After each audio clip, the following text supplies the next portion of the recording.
Alright, what is good, ladies and gentlemen, is the Master Ranker back again with another ranking, and today we are doing a ranking for the Blade trilogy. That is right, this is the first, not MCU, Marvel trilogy that I completed in terms of like this whole Marvel binge that I'm doing. So, like I have seen Marvel trilogies besides this one, but this is the first one that I finished reviewing, I guess. So, yeah, this will probably be a pretty short video because there's only 3 films.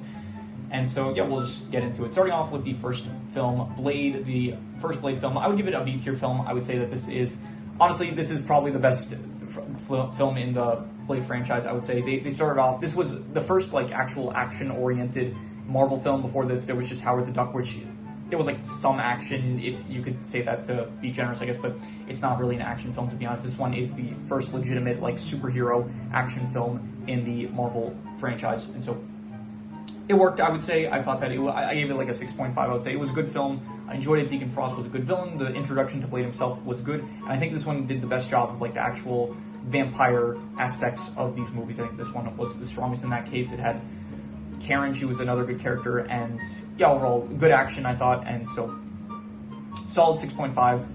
Yeah, this one was a good film. Not really better than that. It is, I guess it does have like the limitations. It was like 1999 that it came out, I'm pretty sure. So this is, you know, for a film from like 1999, it did good work with, I guess, the limitations in technology that they had.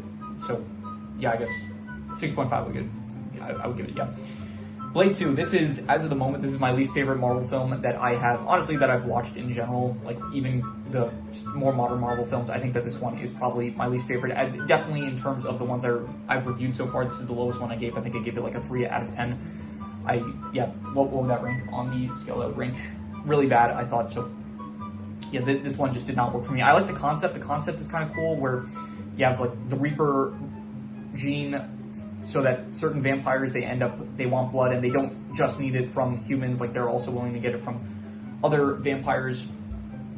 So it's a cool concept, but it just, I don't know, the execution, it did not work for me. It was really dark at a lot of times, so it was very hard to see what was going on. There's the whole blood pact that gets introduced. Most of the characters are really forgettable and boring, I gotta say. The action, it was not as good as the first film. The actual villains themselves, Nomak, he was fine, but Damascus, I just did not care at all for him as a villain. What else? Every time I think of the character name Abraham Whistler, my mind just goes to Abraham Gold from Peaky Blinders, because similar sounding names. But anyway, Abraham Whistler, he returns, which I honestly think that it could have been better if they had just kept him dead from the first film. I thought that it might have like actually made it more emotionally impactful, like the whole death sequence that he had or quote unquote death sequence that he had in the first film. So yeah, bringing him back, it didn't feel very necessary. I guess, who else was there? Scud was alright, I guess, but yeah.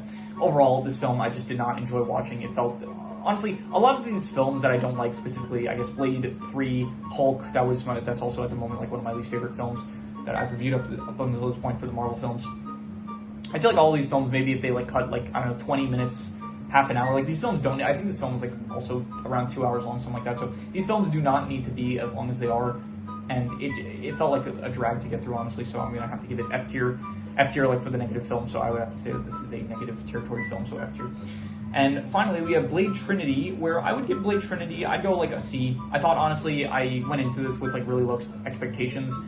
I did not hear good things about this film. I think even Ryan Reynolds himself kind of roasted the film in like some advertising that he did for Deadpool, one of the Deadpool movies, so I went into this kind of thinking like, okay, I've not heard good things. Hopefully, like, it won't be as bad as Blade 2. And honestly, it wasn't as bad. I wouldn't even call it a bad film. I would say this is a positive film. I would give it probably, I just released my review for it. I ended up giving it a 5.5. I thought that the film was decent. It's got its problems. The whole villain side of things, like Dracula, is not really definitely not on the level of Deacon Frost, I would say. As well as like all the vampires that are working for him, I guess. And the Night Stalkers, most of them just end up getting like killed off really quickly. So it's got its problem, but it does have redeeming qualities. The action is very cool. I think the addition of Ryan Reynolds himself, he is a very fun character. I still think that Blade himself is a good character to follow along to. He's got good moments and stuff.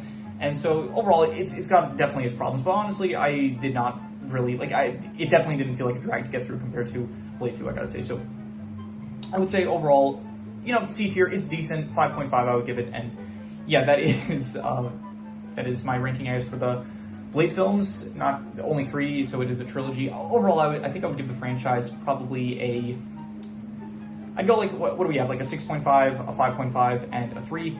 I think I'd give the franchise like a 5, maybe a 5.5. Like maybe if I'm being generous, I'd call it decent, but it's probably like it's not really great, but it's not like like.